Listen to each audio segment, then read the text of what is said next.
تاني معاكم سحر معاكم. طبعا انا كنت عملت معاكم المرة اللي فاتت، وريتكم فيديو للشنطة اللي انا عملتها بتاعت الاطفال، ووريتكم ان انا عملتها على قاعدة خشبية. المرة دي بقى ان شاء الله هعملها على قاعدة خشبية سادة.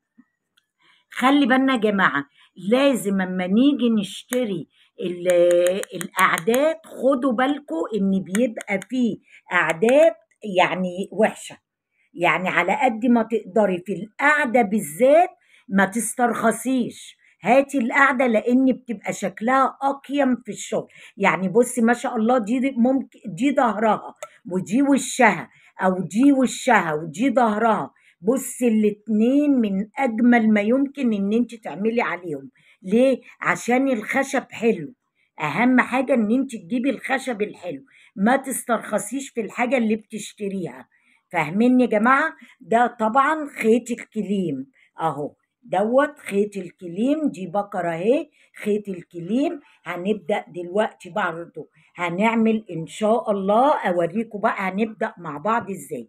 طبعا اللي عايز يعملها دي وش يعملها، عايزة تعملي دي وش اعمليها. انا عايزة اعمل دي وش. ليه؟ يعني عشان حاسة انها عن بيتي برضه هتبقى اجمل شوية. فانا عايزه اعمل دي وش ان شاء الله معاكم دلوقتي، هعملها معاكم اهو. بصوا قولوا بقى بسم الله الرحمن الرحيم. في ناس بقى بيعملوا ايه يا جماعه؟ بيسيبوا لك حته، يعني ايه، في بيعملوا لك تسيبي حته فتله كبيره كده الاول، فاهمني؟ وبعد كده تشتغلوا عادي الغرزه. لا انا مش عايزه كده، انا عايزه اعمل ايه؟ عايزه اعمل الفتحات دي الاول. يعني عايزة أدخل الإبرة. طبعا أنا بعمل بإبرة يا جماعة نمرة 5، بعمل نمرة 5 أهو. أشد الخيط كده من أي دايرة أنت عايزة تعملي فيها، مفيش أي مشكلة، مفيش أي مشكلة. بعمل إيه؟ بجيب الخيط حتة اللي أنا سايباها من تحت كده، بمسكها بالصباعين كده، فاهمني؟ بعمل إيه؟ بدخل في اللي جنبيها كده، بجيب بسن الإبرة الخيط كده اهي، بعملها غرزة منزلقة. بصوا الخيط اهي، بعملها غرزة منزلقة. بصوا الخيط ده بقى تخين قوي، يعني الخيط ده تخين. في خيط ارفع شوية، نعمل كل داير ما يدور اهو.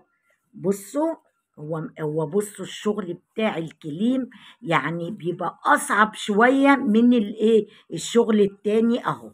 بصوا نعملها كلها بغرزة منزلقة، اعمل السطر ده كله داير ما يدور، اداري الفتحات دي الاول بالغرزة المنزلقة، وهرجع اقول لكم هنعمل ايه اهو. ورجعت لكم تاني، بصوا بقى المنظر وجماله بقى اهو، جميلة جدا.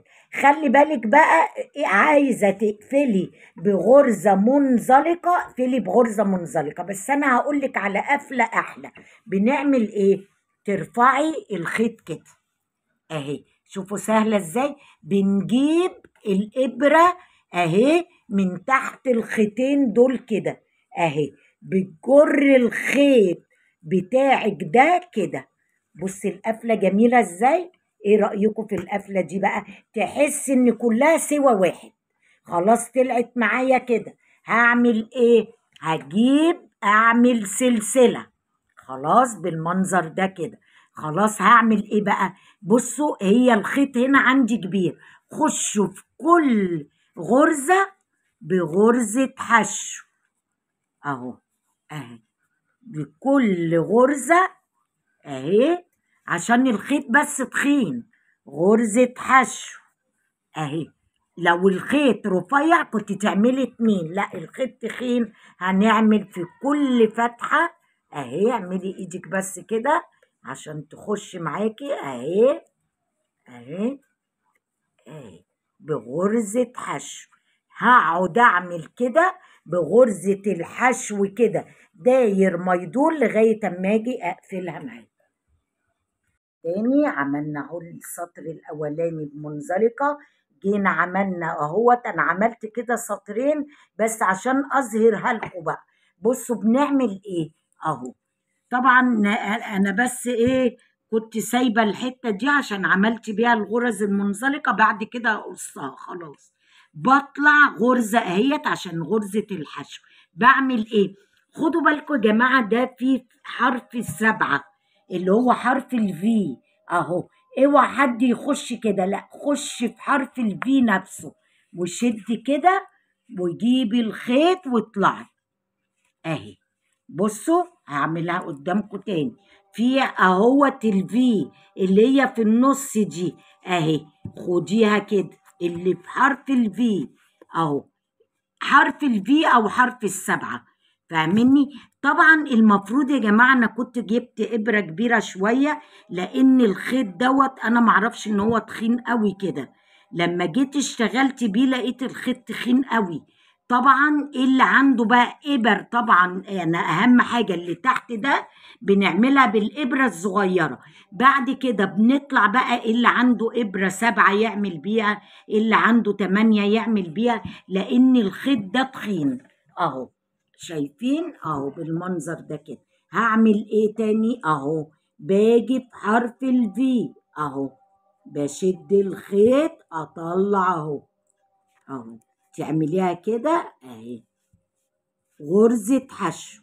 بصوا بقى منظرها في منتهى الجمال اهو، وتثبته قوي كده عشان تبقى ضيقه ببعضيها الغرز اهي، تبقى ضيقه ببعضيها الغرز كده بالمنظر اللي احنا عاملينه ده اهو اهو. طبعا من جوه المنظر بتاعنا اهو.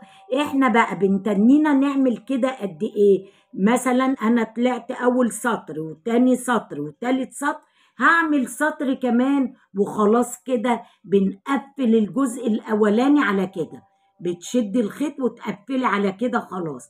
بجيب اللي هي الناحية التانية برضو، اجيب الخشبة اعمل دول قد دول بالظبط، وبعد كده بنحطهم على بعض. نجيب السوستة نركبها. بعد كده بعد تركيب السوستة بنعمل ايه؟ بنخيط الجناب، الغرزة في وش الغرزة، الغرزة في وش الغرزة. اللي عايزة تعملها بإبرة الخياطة عادي، اللي هي إبرة التنجيد أو الإبرة اللي احنا بنخيط بيها الكروشيه عادي تعمل. اللي مش عايزة تعمل كده ممكن تجيبي دي تعملي غرز منزلقة قدام بعض. ايه رأيكم؟ المهم في الشكل بقى والمنظر ده. طبعا هنعمل اللي يلقي لسه شوية عايز سطرين يعمل سطرين، اللي هيعمل انا هعمل ان شاء الله سطر تاني بس بإذن الله، وهعمل الوش التاني برضو. وبرضو في فيديو جديد ان شاء الله هوريه لكم هنعمله ازاي مع بعضينا لما نيجي نقفله بالسوستة والجناب ان شاء الله مع بعضينا. ماشي يا جماعة، واشوفكم على خير، والسلام عليكم ورحمة الله وبركاته.